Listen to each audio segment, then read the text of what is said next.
Hi, I'm Dave Clark, and welcome to the second podcast from The Simple Event, which is all about losing control in the context of funding and social finance. In this episode, we're going to listen to the key points that came out from 4 discussions, each based on a statement called a Little Heresy. Before we go any further, a definition. Heresy, an opinion profoundly at odds with what is generally accepted. We'll hear from Daphne, Matt, Gareth and Dawn about the headline ideas and opinions that they identified within their group discussion. So, let's join Dawn as she sets the scene.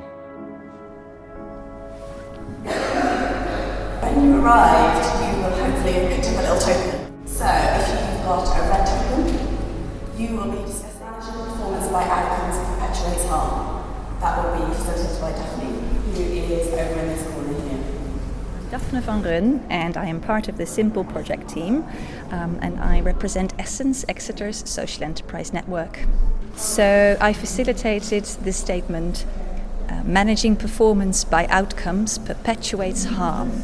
We had 3 speakers which all came from a slightly different perspective. So they shared from a commissioner's perspective, from kind of more of a funder's perspective and more from a provider's perspective, their experience of where they are at with managing performance by outcomes. Everyone seems to be on a journey with it. I would say one particularly was very much balancing. We shouldn't be throwing out the baby with the bathwater in terms of let's ignore outcomes altogether. So what was mentioned was that actually outcomes can are very useful, either as using the information, the data, but it's kind of how you're holding that information, and also parts of the project or program is not appropriate to be steering it with just that. If you're managing performance by outcomes in isolation without the continuous question around do we actually understand the system that we're operating in, it becomes harmful. And it's kind of keeping that ability to continuously learn about the ecosystem that we're operating in, about the partnerships, the needs that we're actually trying to address, and being brave enough to continuously kind of feed that back into either KPIs or other systems, values that some people have kind of identified and defined. And then I think another aspect was good about mentioning is that there needs to be a real understanding about what you're measuring, why you're measuring this, by everybody on the delivery level, and engage them in that so that there's actually valuable information coming back up into the system. So you use the word there, systems and ecosystems, and that's something which I've sort of picked up on today. So do you think we're moving towards this idea of the complexities and the chaos is all part of a good functioning system? Yes, I think there is an awakening sort of acknowledgement about there's no just one phenomena on its own. We are interrelated. There's a web of relationships that makes up a system, whether we know the system or not. But I think there's a realization we have to get on board with understanding the web of relationships in what we're operating in. And so holding that question throughout the project is essential, seemingly so. It's all KPI. Now, if I've got a mum who's actually obese and is panicking about putting a wetsuit on, she may not be doing 6 hours surfing, but actually, in fact, she's put a wetsuit on, she'll have to spend 20 minutes in the water with her children. So I'm Matt Bell, CEO of Pop Plus. We were talking about more participation and diversity always makes better decision making. On the face of it, I would think out of all the 4 little heresies, you had the easy one. But were there any kind of provocative statements? Absolutely. I mean, as with all these statements that are a little bit black and white, the purpose behind making them black and white is to bring out the nuance. So it kind of depends on the decision you're talking about. It depends whether the person that needs to make the decision has actually relinquished control for that decision making into the participatory mix. If they haven't, don't do it. Right. Yeah, it's not going to make a better decision. In fact, it's probably going to make a worse decision if you're not being consistent with what you're saying. And then if you are going to have a participatory decision making, it's about the structure and processes you wrap around that so that it's genuinely inclusive, diverse and participative. There was a Tommy Robinson example there that, if he goes out and makes, decisions, he's gonna kind of skew it to the decision he wants to make. And if you've got people like that involved in the decision making, no, it's not a good thing to have diverse and participative mechanisms. So yes, it's a decision that is, good for participation. If you then structure that process in the right way, then what you get is the golden nuggets of people feeling so very valued. Given a purpose, they're there to be making a decision. There's a real purpose behind it. And they then learn and develop into the future because of that. Quite frankly, there's a whole lot of participation and diversity, and not only do I not want in the room, I don't need in the room. It will get in the way of the specific decision making I want to make. Yeah, I'm Gareth Hart, so I'm the chair of Plymouth Social Enterprise Network and the director of Iridescent Ideas CIC. So the heresy was around if funders don't align their resources, they are actively sort of seeking worse outcomes. So yes, we had some interesting debate. It was in the Goldfish Bowl we had 2 funders and 2 commissioners. There was quite a lot at the start around that if you fund and commission for single issues or single services, that can actually cause harm. So that was quite a provocative statement. There was a thing about, fundamentally you need more funders around the table. But the big issue is control, trust, risk. It's a real challenge. Well, the great comment that came out was there's decades of structures and systems that get in the way, and that's a massive problem. And that's going to take a while to identify what they are, let alone deconstruct them. Absolutely. And then replace them with something more sort of organic. Fit for purpose. Yeah, absolutely.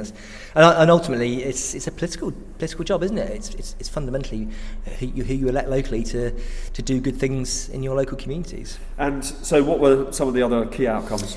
Yeah, so there's a couple of interesting points around. The charity sector has, again, in itself, for decades had a competitive culture of going for grant funding, so breaking that down to being a more trusting approach is quite a challenge. We talked about how funders align their money. Is that by geography? Is it by issue? Is it by theme? Is it by size of organisation? So there wasn't clarity on that. Real interesting point about better use of data and sharing data. So all those funders, some of the big funders, are sitting on thousands and thousands of data points. How can they use that information better to really understand needs in the community? I think there's some people mentioned about the risk of clubs and cabals forming, which could be negative and won't attract new entrants to the market and new ideas. That's the risk. So it's got to be transparent and democratic. Handing over trust from the public sector, from democratically elected politicians to, say, the voluntary sector. Yeah. And I understand for politicians that's hard. That you're elected on a mandate, taking those political risks is hard. And I think it's understanding that risk, isn't it? And it's like also the risk is if something goes wrong, don't have a backlash against it. The pendulum swings sometimes too far both ways, from risk averseness to laissez-faire. And actually, how do we get a middle balance here, which is being accountable in a good way, but also trusting in a really positive way that engenders great things in communities. So I think that genuinely that statement is true, because the more voices that are heard, the more people have to say, the more robust your decision making actually is. Plymouth from Collaborate. So we were discussing accountability for delivering results cannot exist in complex environments. It's a big topic, and it was a very wide-ranging and philosophical debate. We had kind of conversations about what do we mean by accountability to whom. It started off with really thinking about, well, what do we mean by that statement? What do we mean by accountability? What do we mean by results? I think one of the things that really came out was the idea of collective accountability. So instead of seeing individual organisations being accountable for outcomes beyond their control, how can we think about being collectively accountable across the system? So I think there was a huge recognition that we need to think differently about how we approach accountability, but also recognition that we don't know the answers. There's a long way to go. And the role of fear was discussed quite a bit. So we know something different is needed, but it's scary. We don't know the answers. Our organisations, bureaucracies hold us back from doing this. And so how can we be more confident and brave? And that fear stems from this sense of being made accountable, I guess.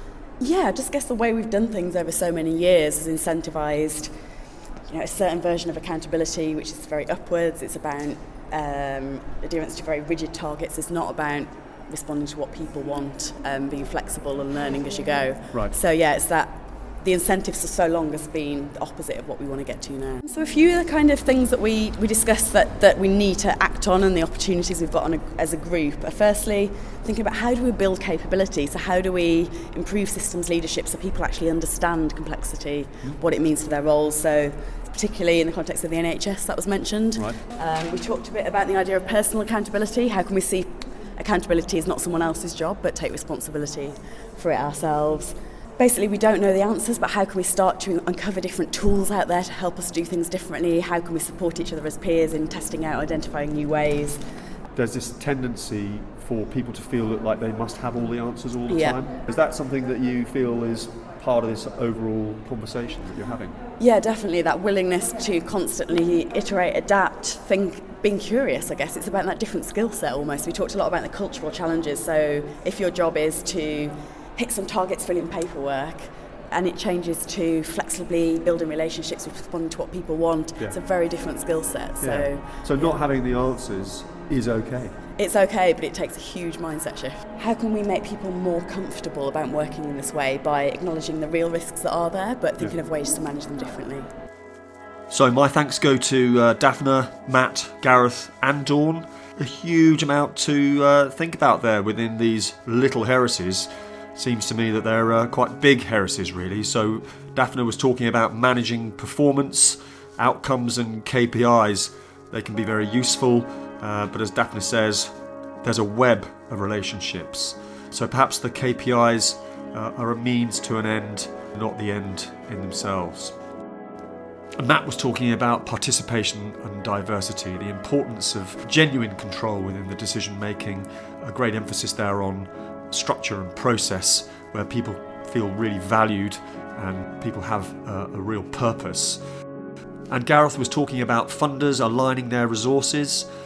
Interestingly, the words control, trust and risk coming up again within the context of structures and systems and of course politics. And lastly, Dawn was talking about accountability and the delivery of results, the idea of collective accountability. And this recognition that we do need to think differently. We don't have all the answers, and it is a scary prospect. Nicely summarised by Daphne's comment, which is, everyone is on a journey. So don't forget, if you haven't, you can dip into podcast 1, which is about the challenges and the expectations. Podcast 3 is further discussions on and around these subjects. And podcast 4 is all about losing control. This is a How production. Please share and subscribe.